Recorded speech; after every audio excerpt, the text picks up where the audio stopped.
अगर आप YouTube पर मौजूद हैं तो आप सिर्फ रज़ाग्राफ़ी तो देखते नहीं होंगे, और भी आपने यूट्यूबर्स को देखा होगा और देखते ही होंगे।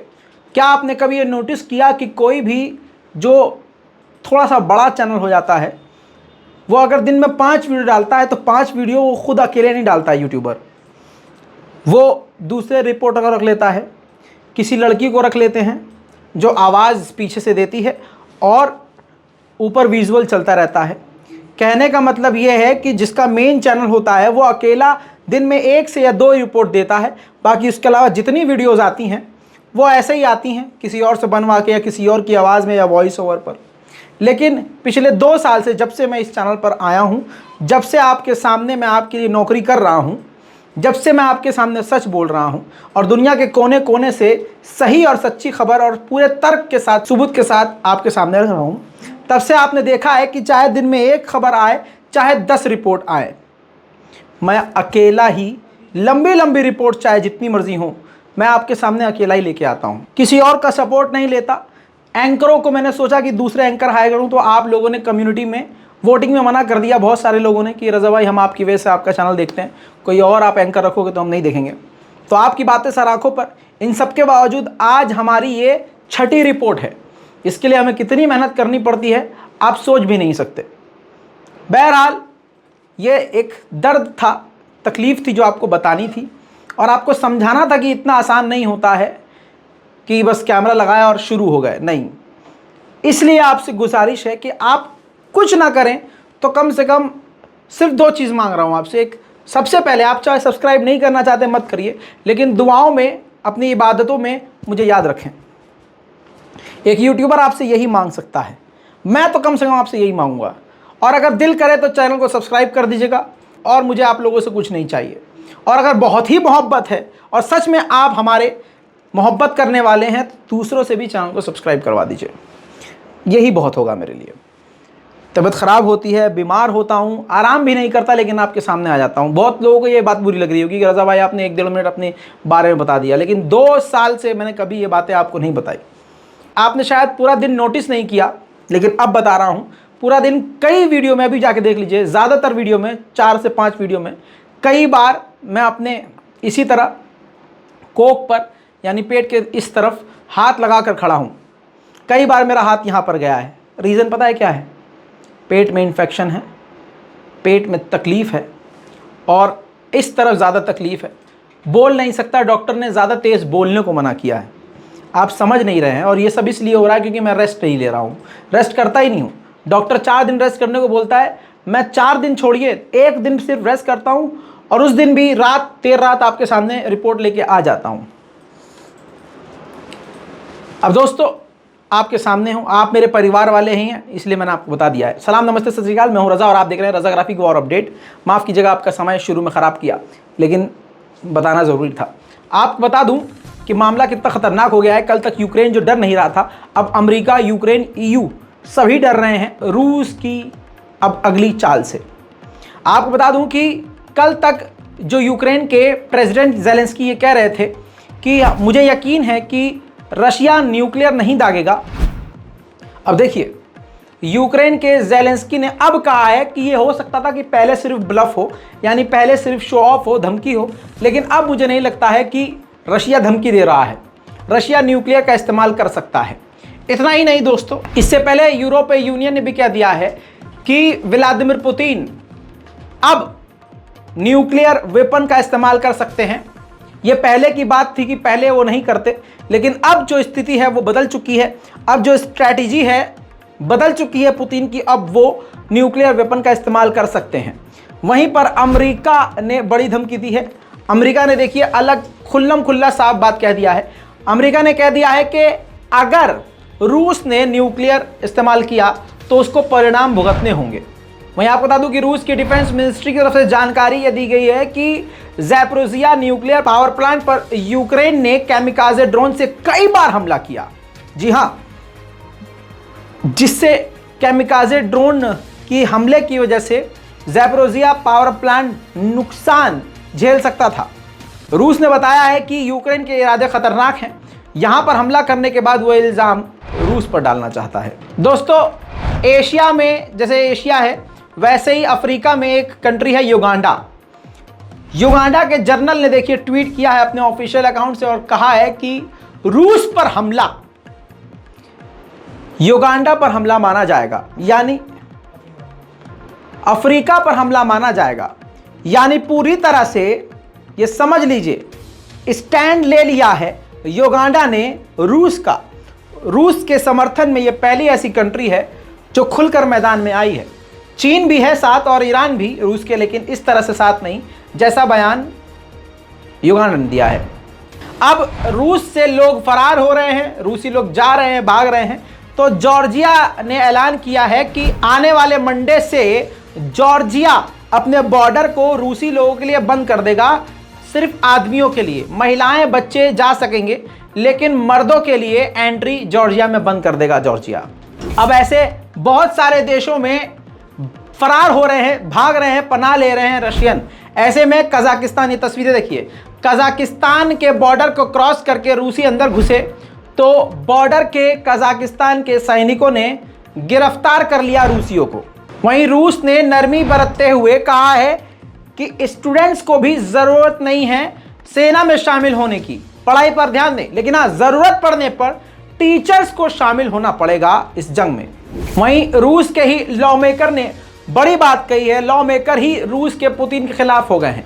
उन्होंने कहा है कि वर्ल्ड वॉर 2 के बाद पहली बार पुतिन यानी रशिया अपनी सेना को इकट्ठा कर रहा है और मोबिलाइजेशन कर रहा है, आम लोगों को सेना में भर्ती कर रहा है, जो कि काफ़ी खतरनाक साबित हो सकता है खुद रूस के लिए। वहीं आपको बता दूं कि ज़ेलेंस्की का भी बड़ा बयान आ गया। ज़ेलेंस्की ने कहा है कि व्लादिमीर पुतिन जानबूझकर अपनी जनता को मरने के लिए मैदान जंग में यूक्रेन की तरफ भेज रहे हैं। वहीं आपको बता दूं कि खेल तो ज़ेलेंस्की ने भी खेल दिया है, जहां पर व्लादिमीर पुतिन ने कानून ये बनाया है कि अगर किसी ने यूक्रेन के आगे सरेंडर किया तो उसको 10 साल की सज़ा सुनाई जाएगी।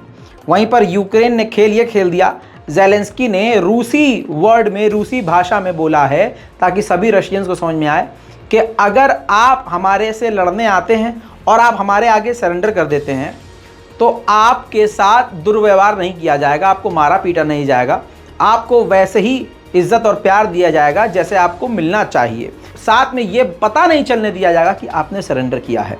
बहुत बड़ा तीर ये छोड़ा है ज़ेलेंस्की ने, देखते हैं अब क्या होता है। वहीं इसके अलावा यूरोप यूनियन ने बोला है कि जिस प्रकार से रूसी लोग अपने देश को छोड़ के भाग रहे हैं ताकि उनको सेना में शामिल ना होना पड़े, ऐसे रूसियों को सारे यूरोप के देशों को एक्सेप्ट करना चाहिए, उनको अपने देश में जगह देनी चाहिए।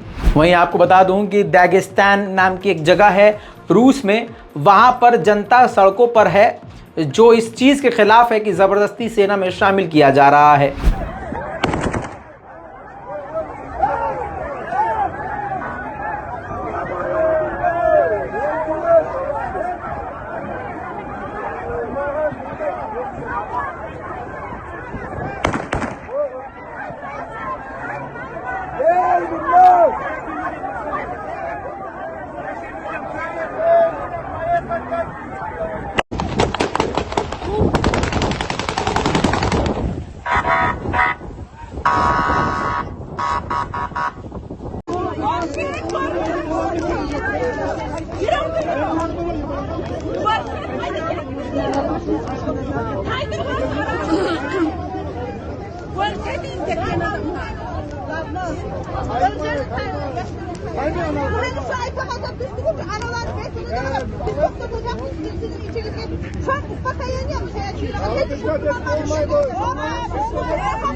कल सऊदी अरब जर्मनी का चांसलर पहुंचा था भीख मांगने के लिए, अब यूएई गया है भीख मांगने के लिए कि देते बाबा। जी हाँ, क्योंकि जर्मनी पूरी तरह से खुलकर रूस के खिलाफ है।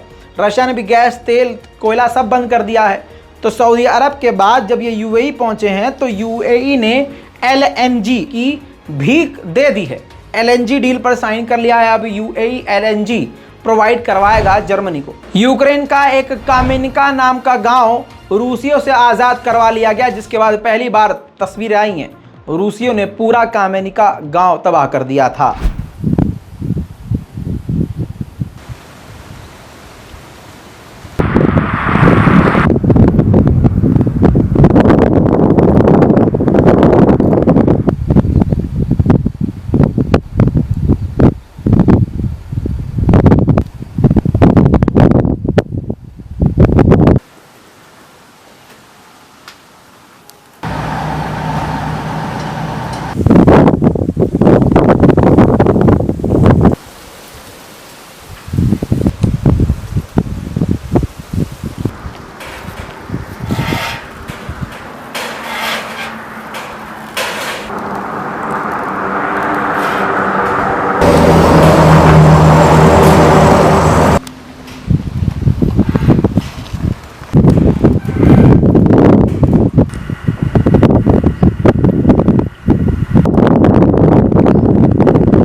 वहीं रूस को बड़ा नुकसान ये हो गया कि कुपियांस्क के इलाके में रूस का हथियार खाना था, जहां पर यूक्रेन ने अमेरिकी हिमराज मिसाइल दागकर एक ही झटके में रूस के उस जगह पर मौजूद सारे हथियारों को तबाह कर दिया।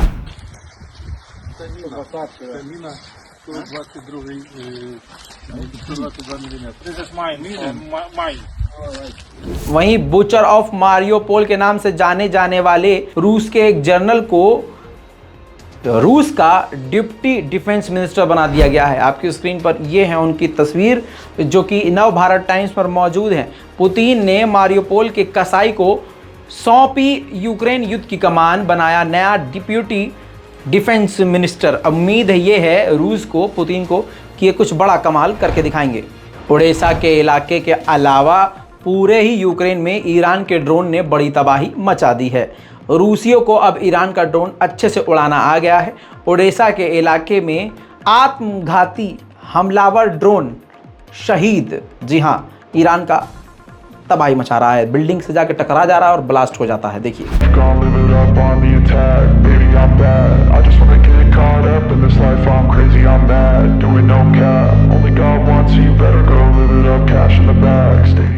वहीं एक बड़ी खबर बता दूं कि ज़ेलेंस्की ने ऐलान करके बताया है कि हमें अमेरिका के एडवांस नए एयर डिफेंस सिस्टम भी मिल गए हैं। वहीं आपको बताऊं, ये देखिए, 147 और डेड बॉडी यूक्रेन के इज्यूम के अंदर मिली है और रूस पर इल्ज़ाम है कि आम नागरिकों को मारकर एक ही जगह पर कई सारी लाशें दबाई हैं। यूक्रेन इजराइल से नाराज़ था कि आप कुछ नहीं कर रहे हैं, ना मदद कर रहे हैं, ना हथियार दे रहे हैं, ना मेडिकल हेल्प दे रहे हैं। तो जिसके बाद यूक्रेन की नाराज़गी पर रिएक्शन देते हुए इजराइल तैयार हो गया है कि यूक्रेन के 20 ऐसे सैनिक जो सबसे बड़ी मुसीबत में हैं, ज़िंदगी और मौत से लड़ रहे हैं और बुरी तरह से घायल हैं, 20 यूक्रेन के सैनिकों को हम खुद इजराइल लेके जाएंगे और उनका वहाँ इलाज करेंगे।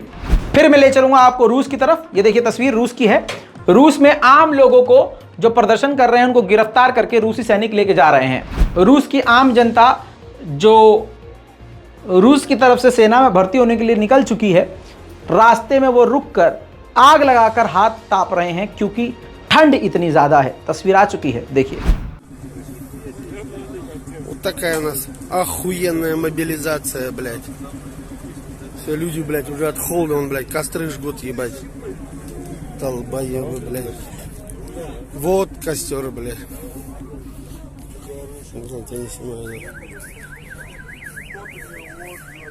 Вон, блядь, костры, блядь. Охуительная мобилизация, нахуй.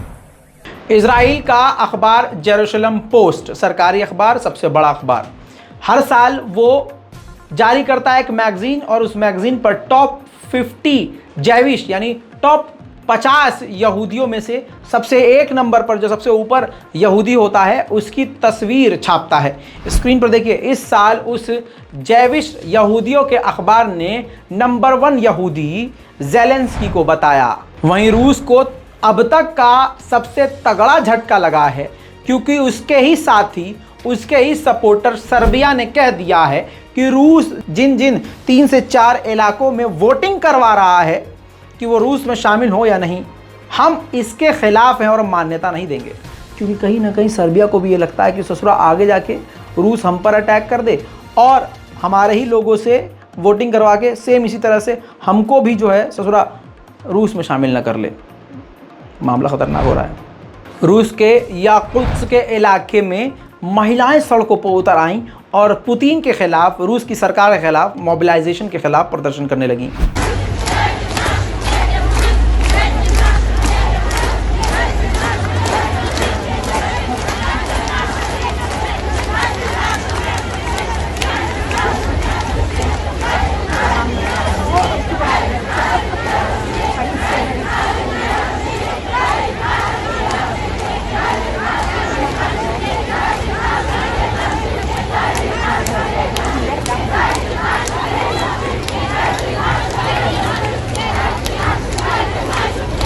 अच्छा, रूस की सेना में ज़बरदस्ती शामिल किया गया रूसी को, उस बेचारे को हार्ट अटैक आ गया, फिर उसको अस्पताल लेके जाया गया। देखिए,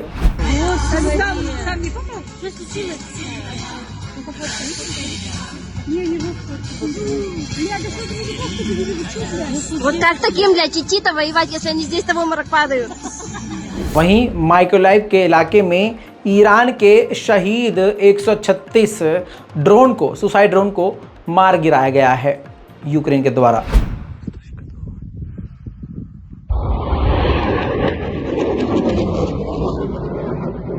Есть горочка, есть, давай, дорогуша, давай. Давай.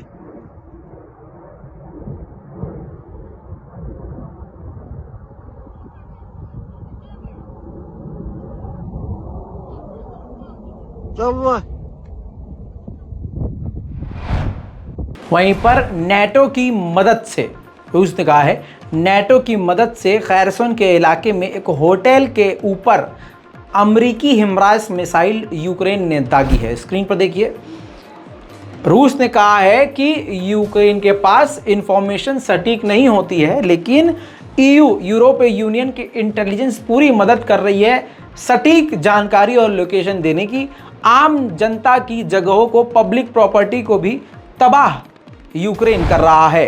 वही बात करें चेचनिया की एक बार फिर, तो चेचनिया की लाखों की आर्मी इस वक्त यूक्रेन की तरफ रवाना हो रही है।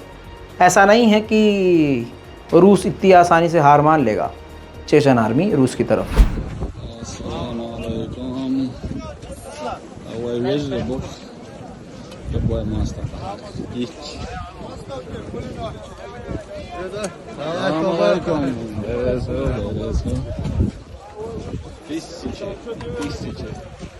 Это гранцада.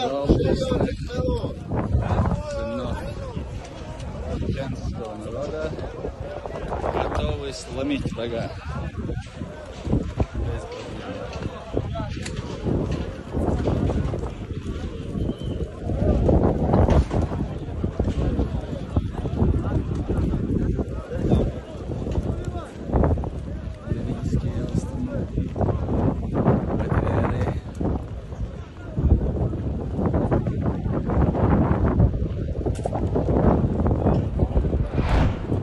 दोस्तों, यूक्रेन और रूस के बारे में सारी जानकारियां मैंने आपको दे दी है।